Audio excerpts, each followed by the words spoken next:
The Laura Secord factory on Bathurst Street is gone, demolished, built over, forgotten. But at its height, this was Canada's cathedral of sugar, 120,000 square feet running around the clock, powered by a workforce more than 70% women, feeding nearly 100 stores nationwide. 5 ownership changes in 35 years silenced those production lines. 300 workers laid off. A sweet empire that once defined how Canadians marked every holiday and milestone erased. And yet the name still lingers. This is how it all began, and how it all came undone. On a summer day in 1913, Frank Patrick O'Connor filed the incorporation papers for a new chocolate shop on Yonge Street in Toronto. The name he chose was not his own, nor that of a business partner, but a legend, Laura Secord. In the shadow of the War of 1812's centennial, O'Connor saw what others missed, a heroine whose 32-kilometer trek through enemy lines had become a shorthand for Canadian courage. Her story was stitched into the country's fabric, invoked in school books and civic parades, but never before had it adorned a box of sweets. Inside that first shop at 354 Yonge, O'Connor's vision took shape. The ground floor, lined with mahogany counters and glass jars, was more than a place to buy candy. It was a shrine to a national myth. Upstairs, in a cramped apartment-turned-kitchen, the earliest batches of hand-rolled truffles and cream-filled bonbons took on a new meaning. Each piece, wrapped in paper bearing a sepia-toned silhouette of Laura Secord, carried the promise of homegrown bravery in every bite. O'Connor moved quickly to protect his creation. By early 1914, he had filed a trademark application with the Canadian Intellectual Property Office, securing not just the heroine's name but her image, a profile portrait ringed with laurel. The legal language was clear. The mark could appear only on chocolate and confectionery. It was a bold claim, staking out a corner of Canadian identity in the rapidly commercializing world of sweets. The first public notice arrived in the Toronto Star on May 12, 1915. "Chocolate with a hero's heart," the advertisement declared, pairing the story of Secord's 1813 warning ride with the promise of fine, handmade chocolates. The ad did more than sell a product. It invited every customer to taste a piece of the nation's past, to bring home a box that was as much a symbol as a treat. The slogan, "Secord's Sweet Courage," echoed from newspaper columns to ceramic teapots, weaving itself into the daily rituals of gifting and celebration. This was not just marketing. In the years before Canada's entry into World War I, the appetite for homegrown heroes ran deep. O'Connor's gamble tapped a collective longing for stories that belonged to Canada alone. The cream and brown boxes, stamped with "Depuis" since 1913, became tokens of a new national pride, exchanged on holidays and hospital visits, milestones and farewells. From the outset, Laura Secord Chocolates was more than a storefront. It was an act of branding as nation-building, a small shop with the audacity to claim a heroine's legacy, and in doing so to offer Canadians a taste of themselves. The foundations were laid for an empire, one that would soon outgrow its humble beginnings and become a fixture in the country's imagination. By the late 1940s, the Laura Secord factory in Toronto rose like a cathedral of sugar over the city's West End. Inside, the air shimmered with the scent of melting cocoa and caramelizing sugar, a fragrance that seeped into the bricks and lingered on the streets outside. The plant itself sprawled across 120,000 square feet, an industrial labyrinth where daylight and nightfall lost their meaning. Conveyor belts rattled, copper kettles steamed, and the rhythm of production never stopped. Here, chocolate was not just made. It was conjured, piece by hands that moved with quiet precision and pride. At the heart of this humming machine stood the women of Laura Secord, the backbone of the operation, their white aprons crisp, their fingers dusted with cocoa powder. More than 70% of the workforce were women, many of them daughters and granddaughters of immigrants who saw in these jobs a promise of stability and respect. Among them was the keeper, a line worker whose name never appeared in the company's annual reports, but whose craftsmanship set the standard for every box that left the plant. Her eyes would scan each truffle, each praline, searching for the perfect glossy shell, the telltale swirl that marked a master's touch. Apprentices watched her hands, hoping to learn the subtle flick of the wrist that made a chocolate gleam under factory lights. The output was staggering.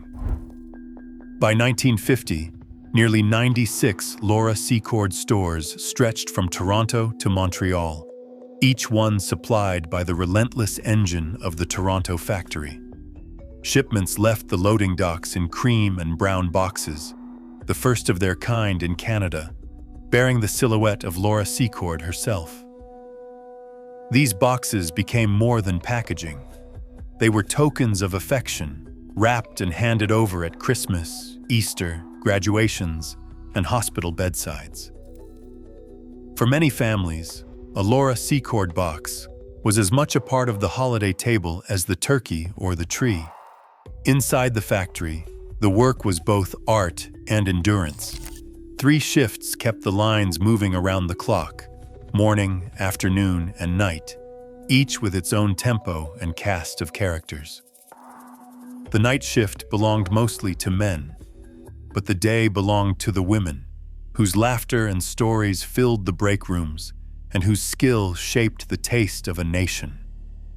The apprenticeship program, rare for its time, allowed a select few to become certified chocolatiers, guardians of recipes and techniques passed down like family heirlooms. This was the golden age. The Laura Secord name stood for quality, care, and a distinctly Canadian pride. The factory's lights burned through winter storms and summer heat waves, a beacon of domestic industry in a world that still believed in the dignity of making things by hand. For the workers, each finished box was a quiet act of patriotism, a gift to strangers, a link in a chain of memory that stretched from the factory floor to kitchen tables across the country. In those years, the empire seemed unbreakable, its foundation poured in chocolate and hope. The story of Laura Secord's undoing is not a single dramatic collapse, but a slow unraveling, a chain of hands, each more distant from the shop floors and kitchen tables where the brand first earned its place in Canadian life. In 1969, the first link in that chain was forged when John Labatt Limited, best known for beer, acquired Laura Secord chocolates. Labatt's executives spoke of diversification and national reach, promising to keep the old brand's spirit alive. But the brewery's boardroom was far from the scent of cocoa and the hum of the Toronto factory. The suit arrived, practical, numbers-driven, convinced that a chocolate company could be run like a beverage empire. Investments slowed, but the familiar boxes still lined store shelves, and the illusion of continuity held. By 1983, the next hand took hold. Rowntree Mackintosh, a British confectionery giant, swept in with promises of global integration. The Wizard, as some called him, brought new ideas and a taste for innovation, caramel-filled chocolates, broader export channels, and a steady stream of directives from across the Atlantic. Yet with every new product line, the story of Laura Secord grew fainter. Research and development shifted to England, and the brand's Canadian heart began to beat more quietly. 5 years later, in 1988, Nestle entered the picture. The Swiss multinational absorbed Rhône-Tree, and with it, Laura Secord.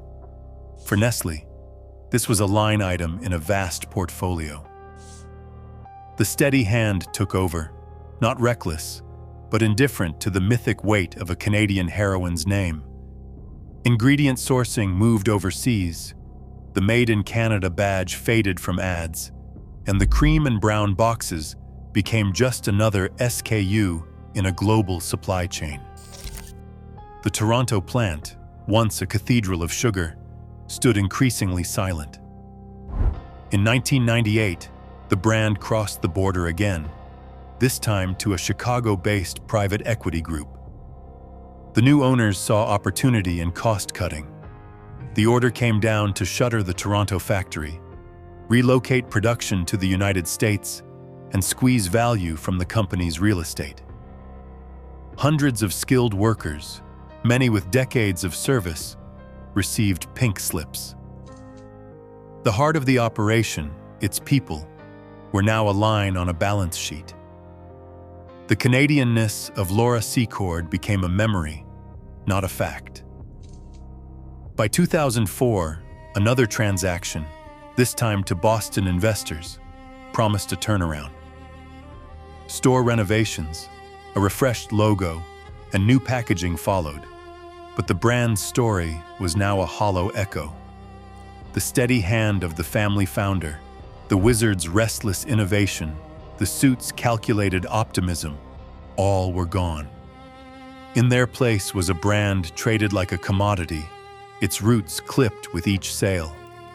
With every new owner, the distance grew, between the chocolate and the country it once claimed to represent, between the workers and the legacy they built, between the name Laura Secord and the meaning that once made it a national treasure. At the height of its power, Laura Secord's cream and brown boxes held court in nearly every Canadian mall. By the late 1990s, that empire was under siege. The number of stores slipped from 174 to just over 100 within a decade, a visible retreat as once busy mall corridors emptied out. Mall foot traffic across Canada fell by nearly 30%, a slow-motion collapse that left Secord's storefronts stranded in echoing halls, their glass counters and iconic signage casting long shadows on polished tile floors. The ground was shifting beneath the feet of every Canadian retailer, but for Laura Secord, the threat came not just from shrinking crowds, but from a new breed of competitor. Godiva arrived in 1995, its gold boxes gleaming from end cap displays, each bar priced at $4.99, nearly 50% higher than a comparable Secord bar. Lindt soon followed, bringing Swiss mystique and a marketing juggernaut that turned cocoa origin into a status luxury. Shoppers, lured by the promise of European luxury, began to see Laura Secord as a relic, familiar, comforting, but no longer aspirational. The price gap was more than a number. It was a signal.